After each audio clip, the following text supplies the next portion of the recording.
Well, guys, it's that time again. We're loaded for bear. We're headed out there looking for deer. Alright, so we're headed out to the deer camp, and now we're getting kind of a late start this afternoon because work just never seems to stop. But yeah, hopefully we should get out there within about an hour or so. It looks like it's going to take me about 2 trips to carry all this stuff in, but that's not too bad. So we'll get that in, and hopefully we'll have some time to hunt this afternoon. Stay tuned!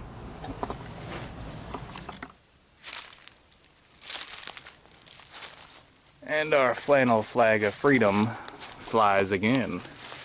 So here we are back out at the deer camp. As you see, I don't have anything set up yet. It's getting pretty late in the afternoon, and I definitely want to go hunting this afternoon. So I think what I'm going to do is just throw the tent up as best as I can, toss everything in the tent, and then we'll worry about all the rest of it whenever we get back. So I'm going to start on that right now. Okay, this is as far as I'm going to take it right now. I'll set up the stove and everything whenever I get back. It's kind of loud. I'd like to be a little bit more low profile before I go in here. So if you're wondering, once again, I've got the Browning A-Bolt 300 Win Mag with the Tacticam Solo camera on top. The tent here is a Blockade Runner standard wall tent. It is 12 feet long, 10 feet wide, 6'4" tall. It's got one door with a sod cloth and a stove hole. So if you want to duplicate this, that's what to order. The stove is a Winterwell Nomad stainless steel wood stove. And it got pretty wet out here, but that's okay. It's stainless steel, and as soon as we get the fire going in there, it'll dry all that out pretty quick.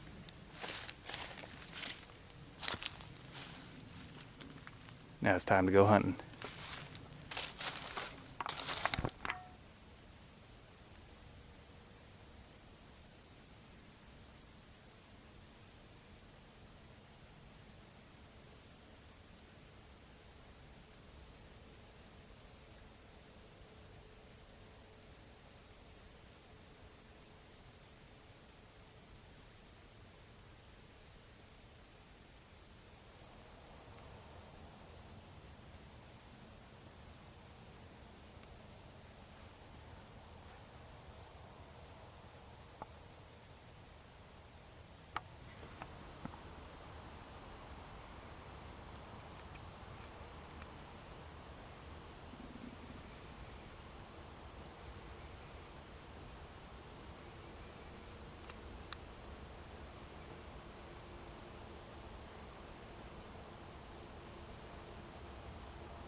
Yeah, things are looking a whole lot more cozy in here than what they were. Whenever I got back from hunting, you could see your breath in here. The temperature dropped really fast as soon as the sun went down, but as you see, I got the stove put together. I got a nice little fire going in there. It's warming things up nicely. So soon we'll have dinner. I brought some good food this time, a whole lot better than what I usually bring. Having a fiance has some benefits. Let me show you what I got here. It's up here in the rafters. All the heat rises to the top of the tent, so this is thawing out. This is shepherd's pie, made with deer meat. Imagine that. So all I gotta do is wait for that to thaw out and it'll be ready to go. I also have some good snacks with me this time. I got some homemade deer jerky made out of that last deer that we got. This stuff turned out really well. I've been using the Backwoods brand seasoning here and ground deer meat to make that. So, and I've got some other stuff too in case we run out of the good food. I've got some better canned food, some chicken and dumplings and things like that. So all we got to do is wait on this fire to get nice and toasty, and then we'll make dinner.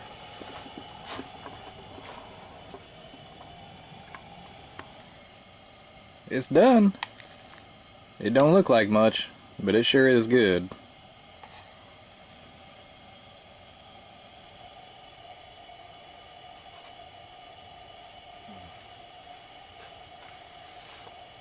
One thing about it, this sure beats potted meat.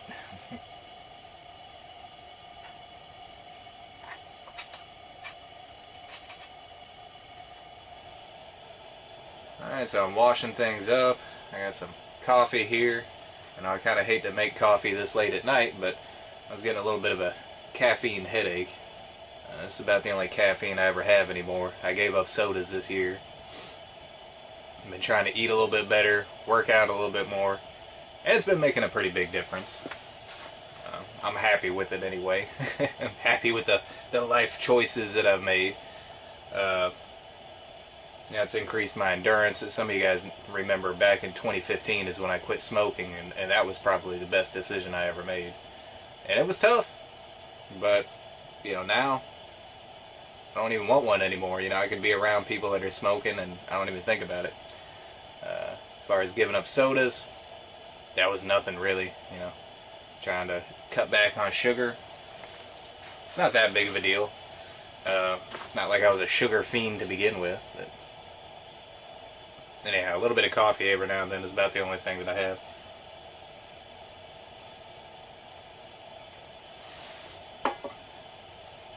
And it's pretty good too, out of the percolator. So, washing everything up here, I went down to the creek to get some water because I realized it was kind of silly that I was washing up with water that I'd brought with me when I've got creek water down there. It doesn't have to be sterile water, right? Because all I'm going to do is bring it back up here and I'm going to boil it anyway, and you know, after it's done boiling, I'll just wipe everything out, and that's how I clean my pots and pans here. So I walked down to the creek and it's cold. Oh my gosh, it's cold out there. I don't know what it is, but it's nasty cold. And then I walk back in the tent and like immediately start sweating because it's like 80 degrees in here. It's real nice and toasty. So this is what deer camp is all about, you know.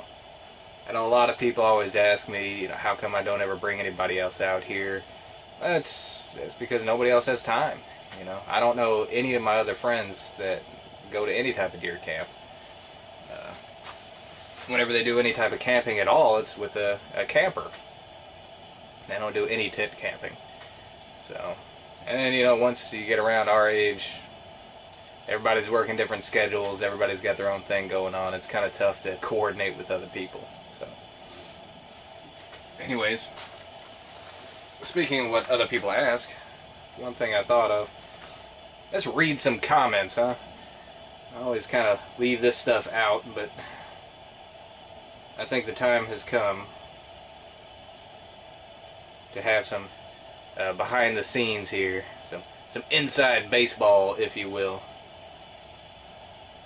Some of these comments I get are pretty wild. Most of them are good, some aren't. A lot of them are just kind of random questions. This person here, Isabel McLean, is looking at my video, the Polish Lavu Campout, and said, I wonder what size Lavu that is. I don't know. I do know they come in different sizes, but I'm not even sure each half is the same size. Let's see. Somebody commented on my Jaguar 175-pound crossbow first impressions video. Dutch1722 says, how do you like this crossbow now? Well, I haven't used it in a while. I still have it. I still like it. I put a new string on it this year. Mad Dog 45 Auto is the guy's name. Says, awesome video on my easy deer tallow video. Hey, Mad Dog 45 Auto. I like my 45 Auto too. Easy squirrel hide tanning with eggs. Deborah Madsen says it does not work. I don't know what to tell you, Deborah. It's worked for countless other people, and it's worked for me since I was a teenager. Here's another one from Dutch1722. Thanks for your service to our country. I use a bow most of the time on account of a bad ear, and when I gun hunt I use a .357 Magnum revolver. They always seem to hit the ground. He posted that on my 30-30 on the back 40 video. Oh, Dutch, thanks for your support. I've never used a .357 Magnum revolver for hunting. In fact, the only handgun I've ever used for hunting successfully was a black powder 44 revolver. Old cap and ball revolver, and it worked okay. The deer gave absolutely no indication that it was hit, and there wasn't any kind of a blood trail at all, but the deer died within about 40 yards. So, I'm not sure I would use it again, but it was alright the first time around. My Coleman CL2/288 lantern disassembly and reassembly video. Jeff Stone commented, I just bought an old 228, the valve won't turn. If I disassemble the light off and clean it with carburetor cleaner, will that work, or do I need a new valve? A lot of times what he's talking about is this knob here. You probably can't see it because of the light here, but the control knob on the front of the lantern. A lot of times if those have set for a really long time, they're froze up, and the best thing that you can do is take like a kitchen torch, like they used to make creme brulee, and just heat up the brass behind the knob. You may even want to take that plastic knob off of there so it doesn't melt, but just heat that brass nut, and once you apply a little heat to it, eventually that knob will start turning, usually. Once it turns once or twice, it'll be good to go then. And another comment on 30-30 on the back 40. B Laws says, I switched to hand-loading FTX for my 30-30 and haven't had to track a deer I've hit with them since. Awesome. That deer I did have to track. That one ran about 150 yards, which is a lot further than what they normally do, but you know, deer run a long ways out there, because even though it's really thick, you'd think that it would slow the deer down. It really doesn't. They bust through that stuff like it ain't even there. Alright, Hawg51, that's HAWG51, comments on my Mossberg 500 deer hunt from the ground video. That's about the size bucks I get here in West Virginia. Well, I've never hunted West Virginia, but that's about what I hear from a lot of people. That was a smaller buck that I got in that video. Okay, and the Wall Tent Muzzleloader Deer Camp. Mild Bill 22 says, bring a black iron skillet, a bit of cooking oil, and a bit of seasoning, and fry those tenderloins next time. You've already got the cavity open, the loins come out easily. That's a good idea. I usually try not to cut around on my deer and everything, just because a carcass does a really good job of preserving itself, just the way the blood coagulates and everything on there. If you leave it alone, it'll stay good for a pretty long time. If you start cutting around on it, every cut that you make is an opportunity for bacteria to get in there. So I tend not to mess around with that, because a lot of times it's pretty warm out here for hanging a deer anyway. So Stem to Stern comments on my cleaning antlers for mounting video. Thanks. You're welcome. That's easy. Easy squirrel hide tanning with eggs. Jackson Wilson asks, will this work with rabbit hides as well? Yes, Jackson. It will. It'll work with any hide. Lou B says, thank you for covering it rather than displaying it. And that was on the 3030 on the back 40 video. And what Lou was referring to there is whenever I transported the deer, I threw it on the back rack of the Jeep and I covered it up with a tarp. Now, I did get some bad comments for that because I said, you know, this having deer displayed on the back of your vehicle or in the back of your truck or whatever sometimes will hurt people's delicate sensibilities. So, you know, to help them out, we try to cover it up. And that was part of the hunter safety course too, under ethics. So it's not something that I came up with. A lot of people gave me some grief about that because they said, ah, screw those people. You know, those are anti-hunters. You can't deal with them. And it's true. You're not going to make an anti-hunter happy, but just because somebody doesn't want to see a dead deer bleeding all over the roadway behind your vehicle doesn't mean that they're necessarily an anti-hunter. You know, they may have their kid with them in traffic and may just not want to have that conversation. So thanks, Lou. You get it. Or my Spring Squirrel Season Compilation 2018. Roy Hopkins Jr. says, so you eat squirrel? Yes. Yes, I do. Alright, here's a long one. What's this? This is from FD Mackey. It says, you and every other video provider, when it comes to hunting and or firearms especially, you should know that YouTube has started unringing the bell, and that's in quotes, unringing the bell. I was convinced you had not posted anything since last deer season until I discovered this video. I checked several other of my favorite hunting subscriptions, and yep, the bells have all unrung. Just wanted to let you know, excellent video featuring one of my favorite brush guns and calibers. Only the 35 Remington and 444 Marlin have been more productive.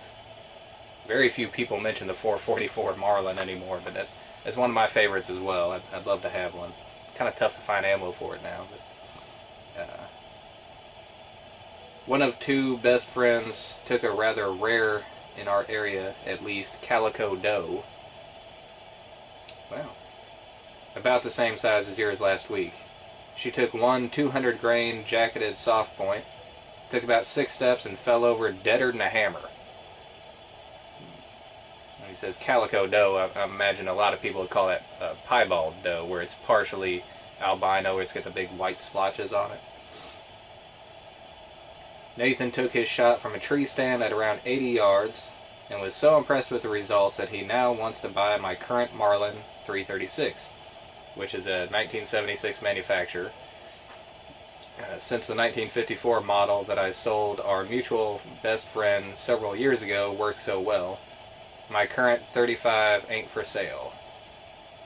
Much as I think of him, I may will it to him.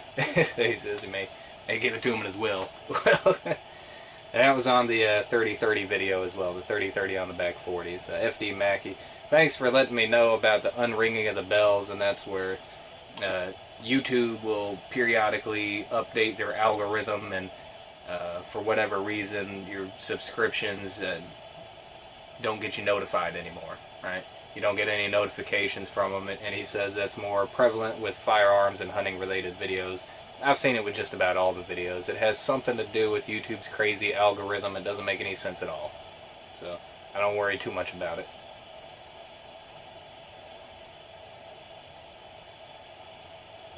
On the December trip to the deer camp, Paul Miller says, Wiggy, great video. Should get a little propane stove for your cooking.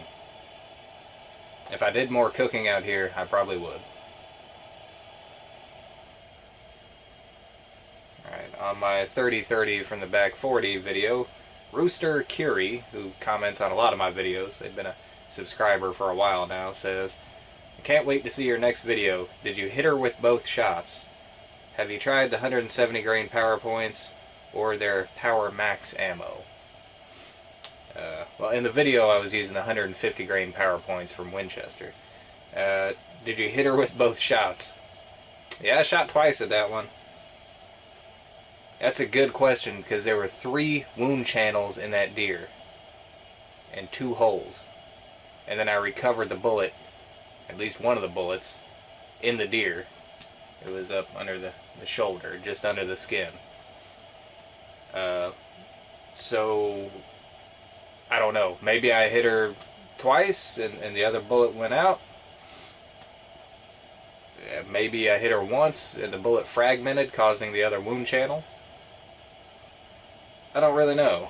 I have tried the 170 grain power points.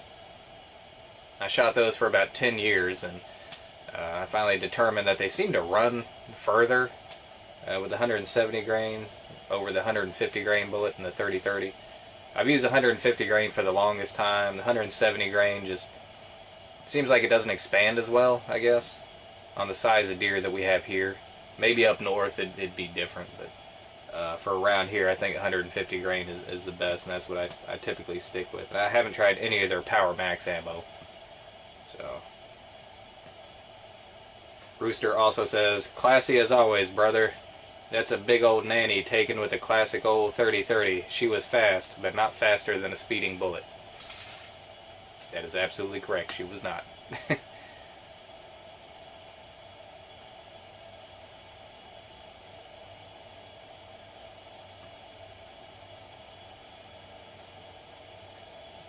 James Bailey says, wow, who gives a crap about those people? Thumbs down. What he's referring to, I'm assuming, is the people with delicate sensibilities that don't want to see a dead deer on the back of your Jeep. But I've already mentioned that. So.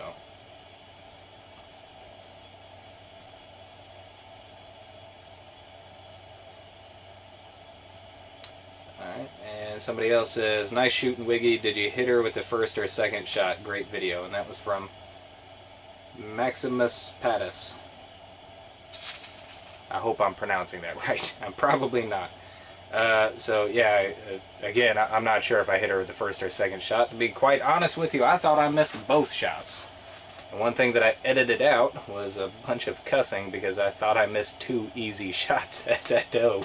It wasn't until I got down and saw the great blood trail that I was like, oh, well, I guess I hit her pretty good. Bilge Pump says, good work, Wig Tone, as usual. Thumbs up, and he has the thumbs up sign there. Thanks, Bilge Pump. Bilge comments on a lot of my videos too.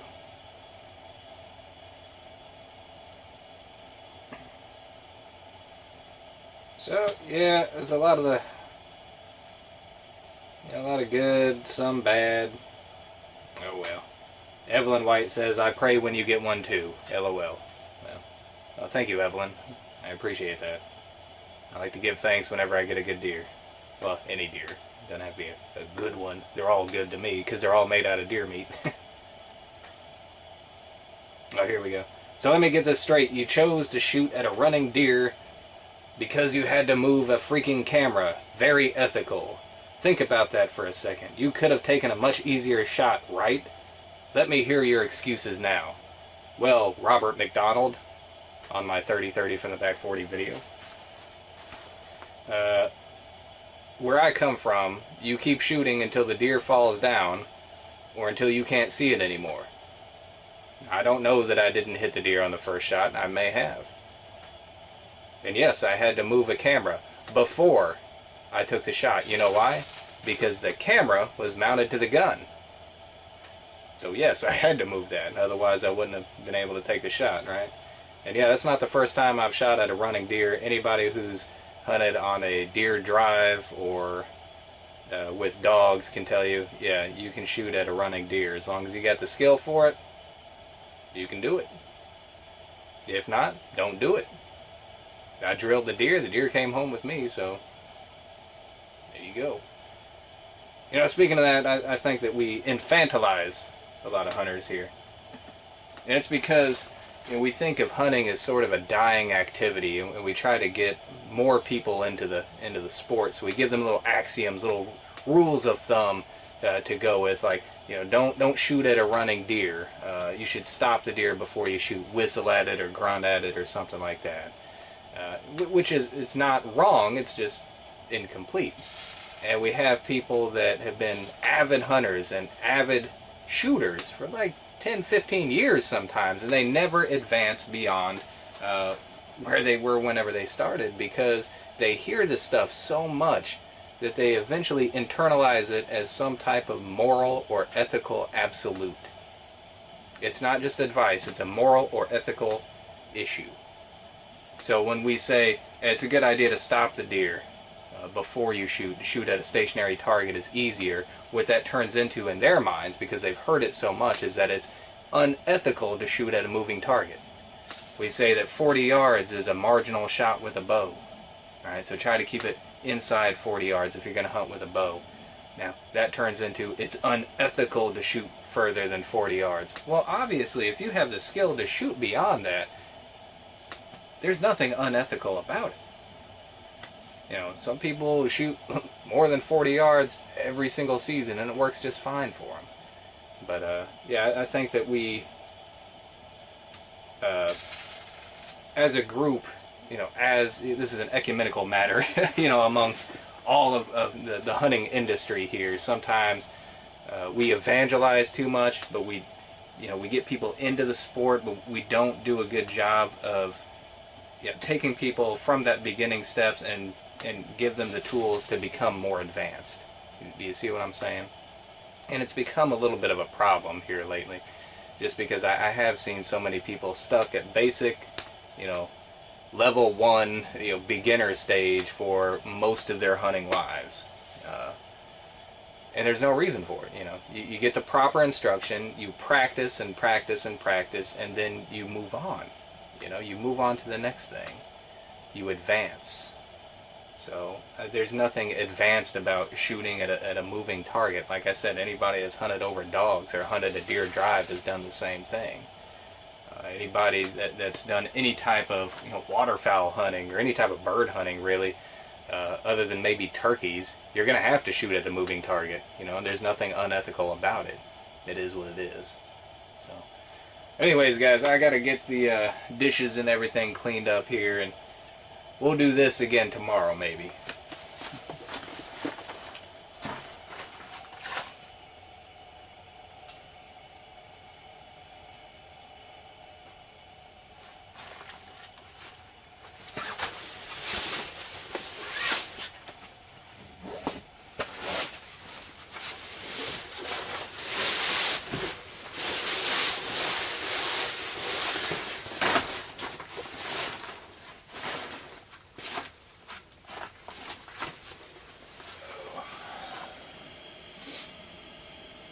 Morning. I slept really good last night. I did not want to get up today. But I gotta shake a leg because 45 minutes it's gonna be daylight. So, actually, probably a little bit less than that. I don't even know if I have time to cook my usual gourmet oatmeal for the morning. Somebody actually commented about that yesterday. I was actually on a comment that I'd left on somebody else's channel. It was on White Rook's channel. If you're wondering whose channels I watch, yeah, I watch deer camps from White Rook, Syntax, Joe and Zach Survival.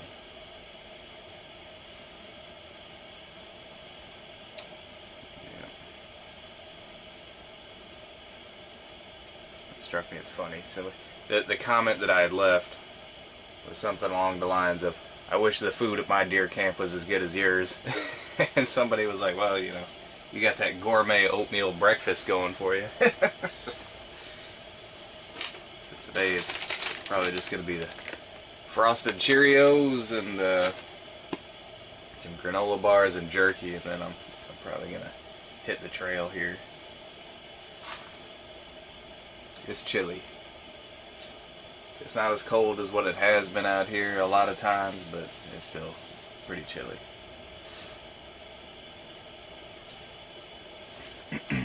I got up a little while ago and started up the wood stove, so it's pretty nice in here right now.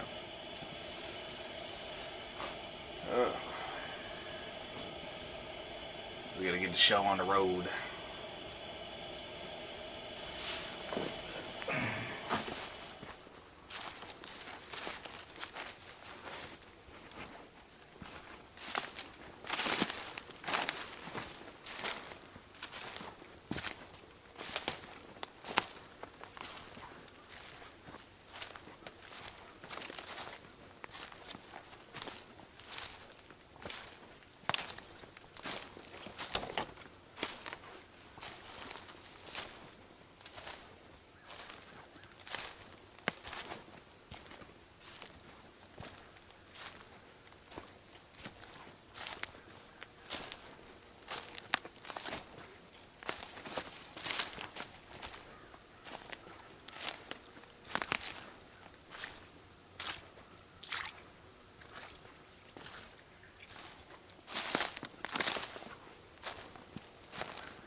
I was covered up in deer this morning for sure. I just got 2 massive does. You know, I've been having a lot of bad luck out here at the camp. It's been real rough hunting for the last couple seasons. So this time I thought, you know, I've been hunting the same areas again and again. Let me just go to some area, even if there's not that much sign there, just some place that I haven't hunted before out here. So I came to this spot, which isn't very far away from the camp. You can almost see the tent through there. If I had a little bit better camera, you'd be able to see it, but we're only about 300 yards away from the tent. We're right on the property line. You might be able to see where the trees clear out there. That's a cattle pasture. And that pasture is a property line, a little over 100 yards away. And there's this real deep valley, this ravine coming through here. And I thought, you know, I bet the deer are using this ravine to skirt around my camp. The first thing, as soon as I sat down out here, I could see movement over in the pasture there, right on the edge of the tree line. There's probably 4 or 5 does. They were moving back behind me. And I thought, man, that's kind of crazy. I would think that all these deer would be keeping more to the woods and not staying out in the fields. And about 15 minutes after that, I saw a coyote coming from this way.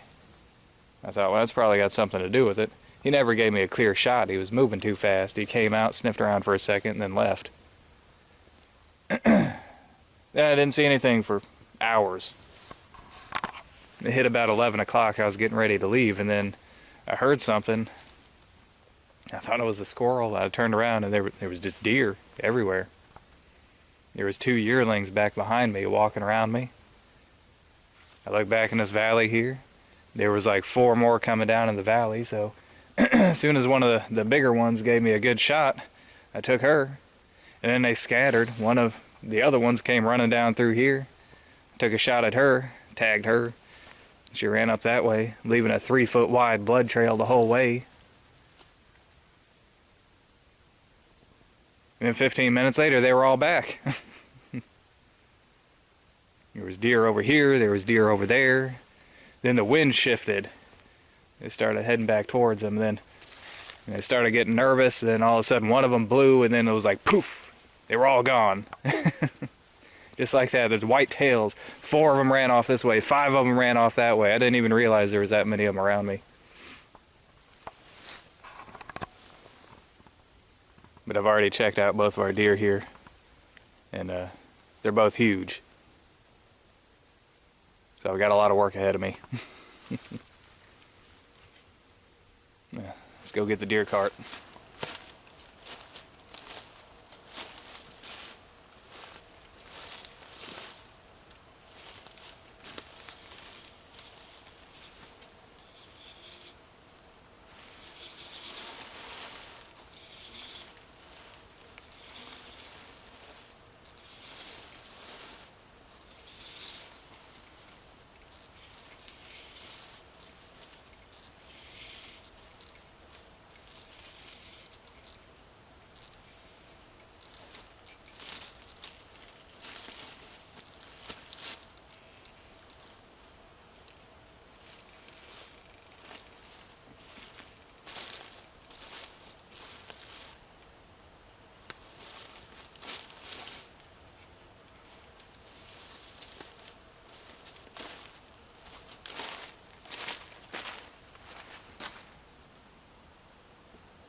Well, that was a lot of work.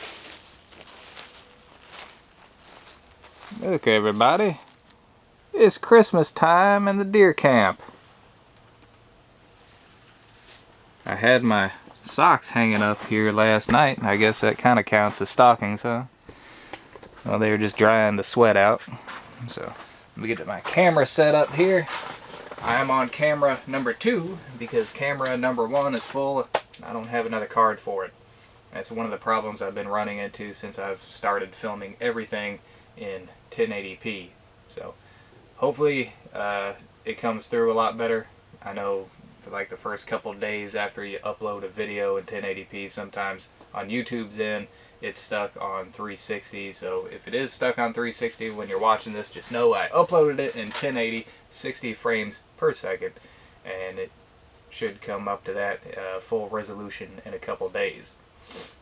So, got a little bit of a change of plans. I was going to hang these deer out here tonight because it looked like it was going to be cold enough tonight for that to happen.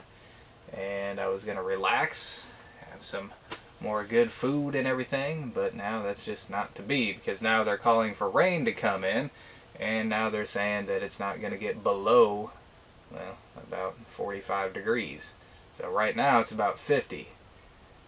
That's not too bad. You can hang a deer at that if it wasn't for all the moisture coming in, because we have some severe weather coming in like around midnight. So I want to get the tent down before then so I can pack it away dry and get all my stuff out of here and get the deer out of here before any of that happens. So that's going to be a lot of work because I already spent several hours getting these deer up here to the camp. And they weren't that far away. And now to get back to the Jeep is mostly uphill, and it's about a mile. So that stinks. But to help, I have my beautiful and lovely fiance coming to help me out. So anyhow, if I don't see you again, that's all the time that I have for today. I hope you enjoyed it. And until next time, thumbs up. But hopefully I'll get to shoot another little segment here. Oh, when I said now the real work begins, I wasn't kidding. One of the things that we have to do is actually go pick up my truck. I've only got room for one dead deer on the Jeep.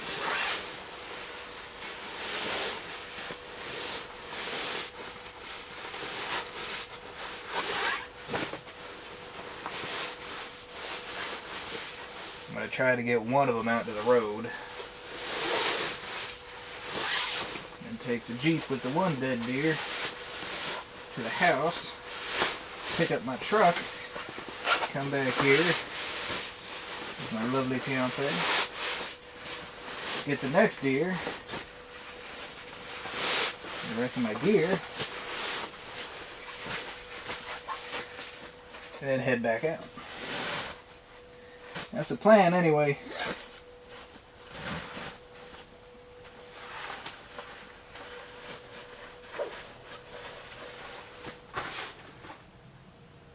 Well, heck, now I feel bad.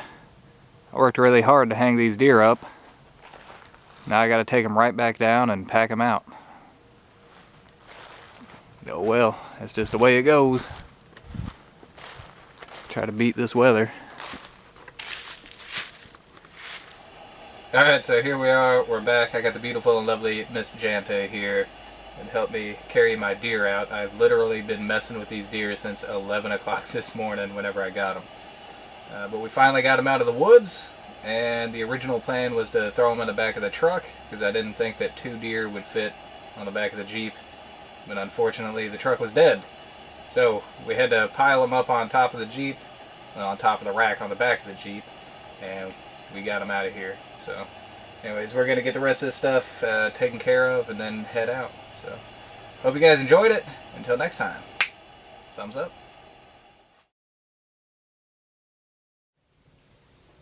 Alright, so you take pictures of your deer camp and you post them online, and people say, well, that just doesn't look very comfortable. I don't think I would like that.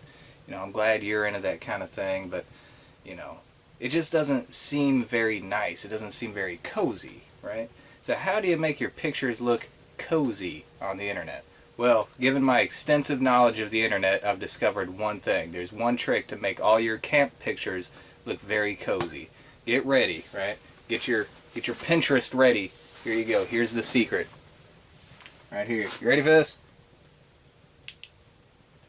Boom. That's all it is. Everything I've learned from the internet, how to make things cozy to where everybody says, oh, I wish I could be out there. I wish I had something like that.